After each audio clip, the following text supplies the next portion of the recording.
So good morning all the students. कैसे हो रहे? मज़ा में हो कि नहीं मज़ा में हो? मज़ा में होंगे। बड़ी मज़ा आ रही है। मैं जो पढ़ रहा हूँ वो क्या पढ़ रहा हूँ? दुनिया का सबसे आसान सब्जेक्ट जिसका नाम क्या है? फिजिक्स। फिजिक्स के अंदर हम लोग क्या पढ़ रहे थे? थोड़ी सी गर्माहट पढ़ रहे थे। गर्माहट मतलब मैंने बोल दिया हीट। क्या पढ़ रहे थे? हीट। पढ़ रहे थे कि नहीं पढ़ रहे थे? चलो हीट को कंटिन्यू करते हैं। उसके बाद जो मैंने लास्ट टॉपिक पढ़ा था उसके बाद का टॉपिक है हमारा लैटेंट हीट और हीट ट्रांसफॉर्मेशन, और वी कैन दे ट्रांसफॉर्मेशन ऑफ हीट और हीट ऑफ ट्रांसमिशन, ऐसे भी बोल सकते हैं। ट्रांसफॉर्मेशन बड़ा ही इंपॉर्टेंट है ये, मतलब समझने में बड़ा इजी है। तो जब भी एक सब्सटेंस अपनी स्टेट चेंज करता है, स्टेट मतलब क्या है रे बच्चा लोग? स्टेट मतलब होता है यदि वो लिक्विड में है तो सॉलिड में जा सकता है, सॉलिड में है तो लिक्विड में जा सकता है। हो सकता है कि नहीं है? ऐसा हमने देखा है पानी के साथ। बहुत सारे सब्सटेंस है, यदि पानी को देखो तो वो सॉलिड में भी कन्वर्ट होता है, मतलब उसका बर्फ़ बन सकता है। बराबर है। हम फ्रिज के अंदर रखे, गैस के ऊपर रखे, गर्म करिए तो उसकी स्टीम भी बन सकती है। तो whenever substance undergoes the change in state then it liberates और एब्सॉर्ब। कभी कभी वो एनर्जी देता है, कभी कभी वो एनर्जी लेता है। स्टीम से पानी बनेगा, स्टीम से पानी बनेगा मतलब गैस टू हम लिक्विड आ रहे, तो वो उस टाइम पे वो क्या बोलेगा? एनर्जी हमें देगा कि एनर्जी लेगा? एनर्जी देगा, गर्म से ठंडा। बराबर है। और जब हम फ्रिज में पानी डालेंगे तो उसको एनर्जी लगती है, मतलब उस टाइम पे वो एब्सॉर्ब करता है। ये दो चीज़ें आपको समझ में आ गई। तो when the substance undergoes the change in state it liberates और absorb the energy and that energy is called as latent energy, latent energy or latent heat we can say. So what is that? When substance undergoes change in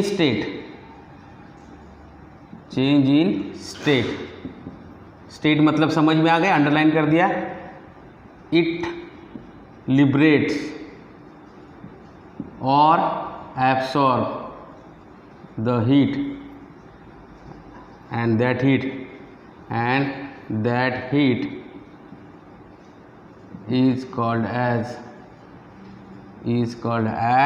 latent heat, is called as latent heat. Generally it is denoted by L, we can say. क्या करते हैं हम? L से denote करते हैं। तो इसका formula कैसे बनता है? तो हमारे पास Q का formula Q is equal to M into L रहे। Q is equal to M into L, therefore it indicate that L is equal to Q by M। बराबर है। ऐसा यूनिट की तरफ चल रहा हूँ मैं, ऐसा यूनिट की तरफ। What is that? क्या हो सकता है? Joule per KG. CGS unit क्या हो सकता है? कैलोरी पर ग्राम, ये भी हो सकता है। That is called as the latent heat. क्या बोलेंगे हम इसको? Latent heat. तो दो टाइप की लैटेंट हीट है हमारे पास, मतलब ये कहाँ पे यूज हो सकता है? लिक्विड टू सॉलिड भी जा सकते हैं, लिक्विड टू वेपर भी जा सकते हैं, तो उनके नाम अलग अलग है। तो types of latent heat, types of latent heat. Number 1, latent heat of fusion, latent heat of fusion, fuse होना। जैसे कि पानी हमने फ्रीजर में लगा दिया और चालू कर दिया फ्रीज, तो बर्फ़ होता है, तो वो जो मॉलिक्यूल्स है वाटर के वो पास फ्यूज़ होते हैं, उसको हम लोग फ्यूजन बोलते हैं। इन we can say in melting और freezing. What we can say? In melting और freezing the latent heat is latent heat of fusion, latent heat of fusion we can say that। मतलब in case of melting और freezing तो हमारे पास latent heat क्या रहेगी उस time पे? Latent heat कौन सी रहेगी? Latent heat of fusion. तो फ्यूज हो रहा है मतलब जनरली हम ये आइस के साथ डील करेंगे, तो latent heat of ice, LICE, latent heat of ice हमें पढ़ना है। इसका वैल्यू जनरली कांस्टेंट रहता है, जैसे हमने यहाँ से कैलकुलेट किया है वैसे वो भी कांस्टेंट होता है। क्या होता है? कांस्टेंट होता है, that is 80 calorie per gram. 80 calorie per gram is equal to 80 kilo calorie per KG बोल सकता हूँ। कुछ क्यों सेम है? क्योंकि ऊपर भी किलो लिखा, नीचे भी किलो लिखा कि नहीं लिखा है। Is equal to 60 kilo joule per mole, ऐसा भी उसका एक यूनिट होता है, 60 किलो जूल पर मोल। और 336 kilo joule per KG generally हम लोग ये यूज़ करते हैं और ये यूज़ करते हैं, बराबर। तो ये अलग अलग यूनिट में वैल्यू दिया है, हमें पता है। हम जनरली ऐसा यूज़ करते हैं, ऐसा ये वाला हुआ किलो वाला, कैलोरी वाला। तो जनरली हमने ये 2 यूनिट पता है हमें। अभी यहाँ से ये कन्वर्ट कैसे आया, कैलोरी टू जूल में जाना है तो 4.2 से मल्टीप्लाई किया और 1000 से, बस वही फ़र्क है, बाकी कुछ भी फ़र्क है। दूसरा टाइप है latent heat of vaporisation. Latent heat of vaporisation, इसको LV बोलते हैं हम लोग, इसको क्या बोलेंगे? LF बोलेंगे। क्या बोलेंगे? LF। इन मेल्टिंग और फ्रीजिंग बोला था, अभी क्या बोले? In condensation on boiling. In case of condensation और boiling, the latent heat is latent heat of vaporization. Latent heat of vaporization. In case of what? We can say that in case of condensation and boiling, condensation or boiling, we can use the latent heat of what? Latent heat of vaporization. इसका भी value बड़ा easy है, हमें ये भी ध्यान में रखना है। L steam, अभी यहाँ पे किसके साथ डील करेंगे? L steam is equal to 540 calorie per gram is equal to 540 kilo calorie per KG, ऐसा भी बोल सकता हूँ। दूसरा मोल के इसमें है तो कन्वर्ट करके इसको 40.8 किलो जूल पर मोल लिख सकता हूँ, is equal to 2260 kilo joule per KG, ये भी वैल्यू है। तो ये वैल्यू मुझे ध्यान में रखना पड़ता है बच्चा लोग, क्योंकि प्रॉब्लम में मुझे ये दोनों वैल्यू यूज़ होता है। क्या यूज़ होता है? ये दोनों वैल्यू यूज़ होता है। तो लैटेंट हीट और लैटेंट हीट के 2 टाइप हमें समझ में आ चुके हैं कि नहीं आ चुके हैं?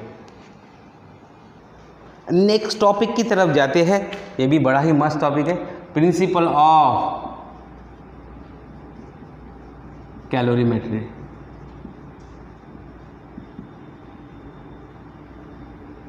प्रिंसिपल ऑफ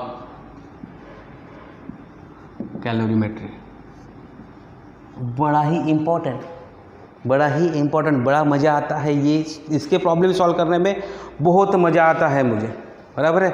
कैलोरी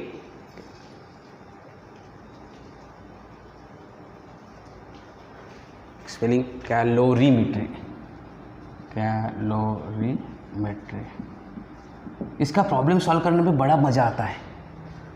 तो यदि 2 बॉडी ले लिया मैंने, ये मेरे पास 2 बॉडी है, इसका टेम्परेचर है लगभग 80 डिग्री के सेल्सियस के आसपास, इसका 20 के आसपास, दोनों मेरे कांटेक्ट में आ गए। कौन किसको हीट देगा, कौन हीट लेगा? तो हायर टेम्परेचर वाली बॉडी इसको हीट देंगी, या हम बोल सकते हैं ये क्या करने वाला है? हीट एब्जॉर्ब करने वाला है, और ये क्या करने वाला है? हीट देने वाला है। तो प्रिंसिपल ऑफ कैलोरीमेट्री क्या बोलता है? Heat lost by body is equal to heat gain by body. बस सिंपल सा है, heat lost is equal to heat gain, and that is given by what? Principle of calorie. जितना एक body अपनी heat दे रही है तो दूसरी बॉडी उससे हीट ले रही है, मतलब heat lost is equal to heat gain. हीट का फार्मूला मुझे पता है, MC डेल्टा T, डरना नहीं है, बस वो फार्मूला लगाते हुए जाना है, ऑटोमेटिकली हमारे पास आंसर में। If we can say that if two bodies having mass m1 and m2 and have temperature T1 and T2, that is what T1 is greater than T2, बराबर है। मतलब एक कौन सी 1 नंबर की जो बॉडी रहेगी वो T2 को मतलब दूसरे वाली को हीट देगी। Having C1 and C2 are specific heats are mix, दोनों को क्या कर दिया मैंने, एक कांटेक्ट में ला लिया। ये नंबर 1 बॉडी, बराबर है, ये देखो ऐसे कांटेक्ट में ला ली। ये नंबर 1 वाली बॉडी, ये नंबर 2 वाली बॉडी। इसका टेम्परेचर कितना है, T1 है। इसका टेम्परेचर कितना है, T2 है। इसका मास M1 है, इसका मास M2, इसका C1 है, इसका C2 है। इस दोनों को मैंने कांटेक्ट में ला लिया। तो what is that, using the principle of calorimetry, that is what heat lost by body 1। क्यों 1 बोला मैंने, क्योंकि ज़्यादा टेम्परेचर उसका है, is equal to heat lost, sorry heat gain, we can say heat gain by body 2। ये दोनों का मिला के यहाँ पे एक बीच में टेम्परेचर आएगा जिसको मैंने बोला T। क्या बोला बच्चा लोग, T बोला। T is equal to mixture temperature, और दूसरी भाषा में बोलते हैं हम इक्विलिब्रियम टेम्परेचर। क्या बोलते हैं, इक्विलिब्रियम टेम्परेचर। 2 नाम है उसके, बराबर है। हाँ चलो बताओ, M1 C1, इससे ये common, T1 minus T is equal to M2 C2 T minus T2। इससे ये ज़्यादा होगा, इससे ये कम होगा, बराबर है। तो मुझे टेम्परेचर ऑफ मिक्सचर निकालने के लिए बोलता है, तो what is the temperature, T is equal to MC1 T1 plus M2 C2 T2 divide by M1 C1 plus M2 C2। इसको सॉल्व करने के बाद ऐसा एक फार्मूला मिलता है मुझे, तो that is called as what, that equation is given by what, mixture of, sorry what is that, temperature का मिक्सचर, मतलब मिक्सचर टेम्परेचर हम उसको बोल सकते हैं। यहाँ पे वेरियस केसेस लग सकती है। If what is that, M1 is equal to M2, मतलब दोनों बॉडी का मास कैसा दिया है उसने, सेम दिया है। तो फार्मूला क्या हो जाएगा, M यहाँ से M कॉमन, पूरा common, T is equal to C1 T1 plus C2 T2 divide by C1 plus C2। दूसरी condition, if C1 is equal to C2 then T is equal to what is that, M1 T1 plus M2 T2 divide by M1 plus M2। होगा कि नहीं होगा, ऊपर नीचे C cancel होगा। If we can say that, if M1 is equal to M2 and C1 is equal to C2, ऐसे ही बोला है, तो T is equal to T1 plus T2 divide by 2, ये मुझे फार्मूला मिलेगा। 3 कंडीशन देखा है मैंने, अपने लिए रखा है, according to given condition, problem में जो कंडीशन है उसके हिसाब से मुझे जाना है और मुझे प्रॉब्लम सॉल्व करना है। चलो कंटिन्यू करते हैं, नेक्स्ट टॉपिक हमारा, इसका नाम है हीटिंग कर्व। क्या है, हीटिंग कर्व। कुछ नहीं है, हमारे बुक में दिया है, बस उसको पढ़ना है। मैं जैसे समझा के देता हूँ वैसे ध्यान में रखना है। मैंने एक क्वेश्चन कर दिया हमें कि convert -x degree Celsius ice into y degree Celsius steam. एक थोड़ा सा एक मैंने लिख दिया कि आइस को कन्वर्ट करना, आइस कितने डिग्री पे है, -x डिग्री पे है, किस में कन्वर्ट करना है, y डिग्री स्टीम में कन्वर्ट करना है। किस में करना है, स्टीम में कन्वर्ट करना है। छोटा सा प्रोसीजर है इसका बच्चा लोग, देखो कैसी है। सबसे पहले यहाँ पे आइस रहेगा, देखो लाइन डायग्राम बड़ा इंपॉर्टेंट है, ये आपको आ गया तो बस बात खत्म हो गई। सबसे पहले यहाँ पे क्या रहेगा, -x डिग्री सेल्सियस, बराबर है। तो आइस चेंज होगा, तो सबसे पहले आइस कहाँ पे आएगा, 0 डिग्री सेल्सियस। कहाँ पे आएगा, 0 डिग्री सेल्सियस पे आइस। फिर 0 डिग्री सेल्सियस आइस कहाँ पे कन्वर्ट होगा, 0 डिग्री सेल्सियस वाटर में। कहाँ पे हो गया, वाटर में। यहाँ पे आइस था, यहाँ पे भी आइस है, यहाँ पे वाटर में कन्वर्ट हो गया कि नहीं हो गया। फिर वाटर, देखो बच्चा लोग ये समझना है आपको, 0 डिग्री, पहले माइनस से 0 डिग्री में आइस आया, फिर आइस से फिर पानी बना, बराबर है, कितनी डिग्री में, 0 डिग्री में। फिर इसको मैं रिक्वायर्ड टेम्परेचर पे लेके जा रहा हूँ, पानी को यहाँ पे रिक्वायर्ड टेम्परेचर पे लेके गया, 0 डिग्री के बाद 100 डिग्री सेल्सियस पे लेके गया, तो ये बॉईल हो गया कि नहीं हो गया, हो गया। उसके बाद यहाँ पे ये 100 डिग्री सेल्सियस पे क्या बनेगी, स्टीम बनेगी। मतलब यहाँ पे आइस, यहाँ पे ऐसे बोल सकते हम, यहाँ पे आइस था, यहाँ पे भी आइस है, यहाँ पे क्या हो गया, वाटर हो गया, यहाँ पे क्या हो गया, वाटर ही है, और यहाँ पे क्या हो रहा है अभी, इसके बाद स्टीम बन रही है, बराबर है। सो फार्मूले कैसे लगाना, यहाँ पे जो हीट हुप मिला मुझे वो Q1 मिला, यहाँ पे Q2, यहाँ पे Q3 और यहाँ पे लेट इट बी Q4, ऐसे मिला मुझे एक प्रॉब्लम में। Q1 is equal to MC delta T का फार्मूला है मेरे पास, है फार्मूला MC डेल्टा T, बराबर है, MC delta T। Temperature difference आ रहा है, लगा सकते हैं हम लोग। Q2 कांस्टेंट टेम्परेचर है, तो formula M into L, that is latent heat. Latent heat of कौन सा, तो फ्यूजन वाला, और फ्यूजन किसका यूज़ करेंगे, तो आइस का यूज़ करेंगे। तीसरा, यहाँ से यहाँ गए, यहाँ से यहाँ गए, यहाँ पे भी टेम्परेचर डिफरेंस दिख रहा है। Q3 is equal to what is that, MC delta T, बराबर है, and Q4 is equal to M into L, लेकिन L कौन सा, लैटेंट हीट ऑफ वेपोराइजेशन, और कौन सा वाला, स्टीम वाला। तो ऐसे ही उसने डायग्राम बनाया है हीटिंग कर्व में। यहाँ पे टेम्परेचर ले लिया, यहाँ पे टाइम ले लिया, और यहाँ पे टेम्परेचर ले लिया। माइनस से पहले 0 डिग्री में आया, फिर आइस से पानी बना, बना कि नहीं बना, फिर वहाँ से ये बना 100 डिग्री पे गया, फिर यहाँ से स्टीम बना। यहाँ पे जनरली यहाँ पे क्या था हमारा, अभी बुक में सॉलिड और लिक्विड दिए, हम आइस और वाटर लेते हैं हमारे समझने के लिए। यहाँ पे आइस था, बराबर है, यहाँ पे वाटर हो गया, यहाँ पे वाटर था, मतलब यहाँ पे स्टीम हो रहा, यहाँ पे भी वाटर हो रहा, और यहाँ पे भी आइस था, हाँ कि नहीं। तो इसको हम लोग हीटिंग कर्व बोलते हैं कि कैसे कैसे मुझे जाना है। देखो कांस्टेंट टेम्परेचर, ये वाला कांस्टेंट टेम्परेचर, जब फेज चेंज कर रहा है, फेज चेंज कर रहा है, तो टेम्परेचर उसका क्या है, कांस्टेंट है। यहाँ पे भी और यहाँ पे वाटर से स्टीम में हो रहा है, यहाँ पे आइस से वाटर में हो रहा है, तो यहाँ पे बोलता है what is that, LI, that is the latent heat of ice, and that is LF, और सॉरी फ्यूजन, और that is latent heat of vaporisation. यहाँ दोनों जगह पे फेज चेंज कर रहा है, वो क्या चेंज कर रहा है, फेज चेंज कर रहा है। तो ऐसे कभी कभी प्रॉब्लम्स आते हैं, तो हमें बराबर हमारे हीट के फार्मूले लगाना है। Calculate the total heat required, तो total heat let it be Q is equal to total heat, Q is equal to total heat, therefore Q is equal to Q1 plus Q2 plus Q3 plus Q4, ये हमारा formula रहेगा, बराबर है, ये हमारा formula होगा। समझ में आ गया, तो अच्छे से लिख लो प्रिंसिपल ऑफ कैलोरीमीटर। इसके बाद हम लोग न्यूमेरिकल स्टार्ट करते हैं, जो कि हमारे बुक में है। चलो न्यूमेरिकल की तरफ चलते हैं। हमारे नोट्स में जो न्यूमेरिकल दिया है, एग्जाम्पल नंबर 10,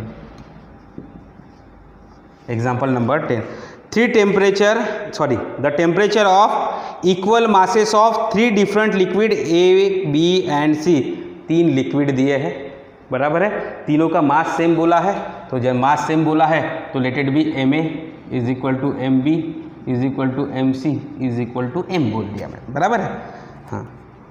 उसके बाद R 12 degree celsius, 19 degree celsius and 28 degree celsius, मतलब T temperature of A is equal to 12 degree celsius, temperature of B is equal to 19 degree celsius and temperature of C is equal to 28 degree Celsius respectively. The temperature when A and B mix, A and B mix, temperature कितना बता रहा है, then temperature is कितना बोला है, temperature 16 degree Celsius. when B and C mix, temperature is 23 degree Celsius. What will be the temperature of A and C mix? What will be the temperature of A and C mix is equal to question mark, बराबर। Data थोड़ा लेंदी form में लिखा है मैंने, बराबर है, क्यों, तो हमें समझना है। चलो पहले किसको मिक्स करने के लिए बोला है उसने, उसको मिक्स कर देते हैं हम लोग, बराबर है। ए और बी को मिक्स कर दिया हमने, ए और बी कहाँ पे है उसका टेम्परेचर कितना है 16 डिग्री सेल्सियस है। कौन गर्म है, ये वाला है, मतलब ये हीट इसको देगा, बराबर है। तो heat lost by B is equal to heat gain by A, ऐसी बोलेंगे हम लोग, बोल सकते हैं कि नहीं बोल सकते? हाँ बोल सकते हैं, हो कि नहीं? अरे हाँ बोल सकते हैं, बराबर है कि नहीं? सो चलो फार्मूला करते, फार्मूला क्या है, M C C B into delta T. हाँ चलो डेल्टा टी टी का टेम्परेचर कितना है 19 minus 16 is equal to M C A, M into delta T 16 minus 12, M cancel, बराबर है। तो C B what is that, specific heat of B is equal into 3 is equal to specific heat of A into 4, मतलब C A is equal to 3/4 C B. ये एक relation मिला। किसको mix करेंगे अभी हम, दूसरे को, बी और सी को मिक्स करते हैं। बी और सी को मिक्स करेंगे तो हमें क्या मिलने वाला है, चलो मिक्स अगेन। हीट बी और C, heat lost by C is equal to heat gain by B, हम लोग बोलते हैं। What is the formula, M into C C into delta T, लिखेंगे ऐसे M into C B into delta T. चलो value बता, M तो दोनों तरफ से कैंसिल हो गया, सी सी, हाँ सी सी डेल्टा टी कितना है, कितना कर रहा है 23 हो रहा है, 23 और इसका 28, मतलब कितना हो जाएगा 28 minus 23 is equal to C B into 23 minus I think 19, बराबर है, हो गया बराबर। तो यहाँ पे C C into 5 is equal to C B into 4 आ गया। तो C C is equal to 4/5 C B, ऐसा इक्वेशन मिल सकता है। अभी किसको सॉल्व करना है हमें, अभी किसको मिक्स करना है, ए और सी को, किसको मिक्स करना है, मिक्स ए एंड सी। गरम ये वाला है तो heat lost by C is equal to heat gain by A, heat lost. चलो फार्मूला बताओ, अभी मिक्सर का टेम्परेचर नहीं दिया है, तो मिक्सर का टेम्परेचर ये का कितना है 28 और इसका कितना है 12, तो बराबर है, तो इसके बीच में रहना चाहिए, मेरा सॉल्यूशन यही बोलता है। तो what is the formula, M C C into 28 minus T, that is the mixture temperature of A and C is equal to what is that, M into C A into T minus 12। अभी मुझे T का value निकलना है, वैसे भी M cancel है। सी सी का value दिख रहा है मुझे 4/5 C B into 28 minus T is equal to, C A का भी वैल्यू है 3/4 C B into T minus 12, ये कैंसिल हो गया सी बी, बराबर है। तो ये यहाँ पे सॉल्व करना पड़ेगा मुझे। सॉल्व कैसे करेंगे, तो पहले इसका मल्टीप्लाई कर लो, कोई फ़र्क नहीं पड़ता है, घुसाड़ दो ब्रैकेट के अंदर, नहीं तो फिर इसको इधर लेके जाओ, तो क्या हो जाए 28 minus T is equal to 15/60, बराबर है। ये मल्टीप्लाई हो गया तो ये डिवाइड हो गया, और यहाँ पे क्या आ गया टी माइनस 12। इसको सॉल्व करो तो लगभग हमारा आंसर 20 डिग्री सेल्सियस के आसपास आना चाहिए। कितना, 20 डिग्री सेल्सियस। मतलब हमारे दिमाग में एक चीज़ तो गई, 12 से बड़ा होना और 28 से छोटा होना, तो ही हमारा आंसर बराबर है, तो बराबर आ जाएगा। नेक्स्ट प्रॉब्लम की तरफ जा रहे हैं हम लोग। एग्जाम्पल नंबर 11 जम गया, सब कुछ जम गया, एक बार समझ में आ गया है।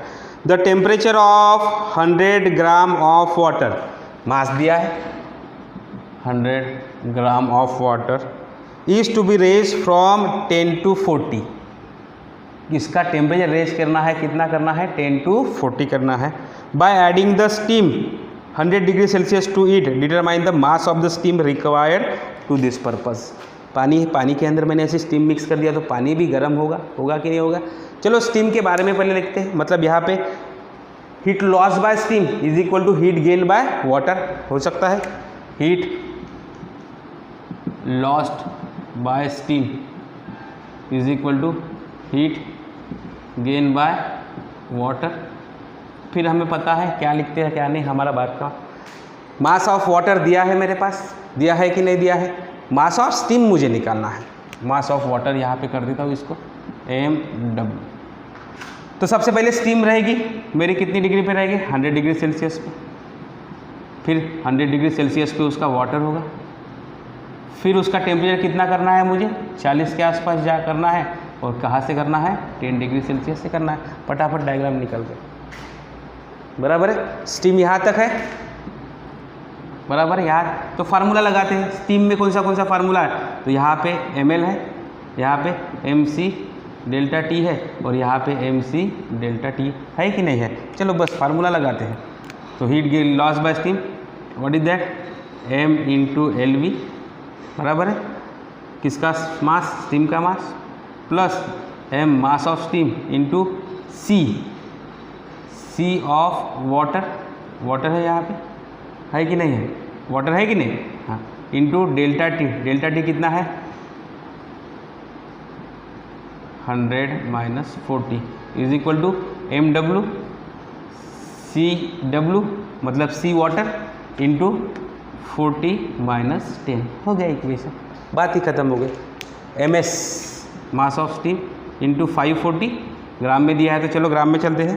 Again mass of steam, C for water कितना होता है, 1 होता है। C फॉर वाटर कितना होता है, 1, C इज इक्वल टू 1, बराबर है फॉर वाटर। उसका यूनिट जो है, जो आपको पता है उसमें लिखना है, into 100 minus 40 is equal to mw into 1 into 40 minus 10, और यहाँ से मुझे m निकालना है 5 ग्राम के आसपास हमारा आंसर आता है। बस लाइन डायग्राम बन गई बच्चा लोग, तो बस बात ख़त्म। आपको कोई भी न्यूमेरिकल में डिफ़िकल्टी नहीं जाने वाली है।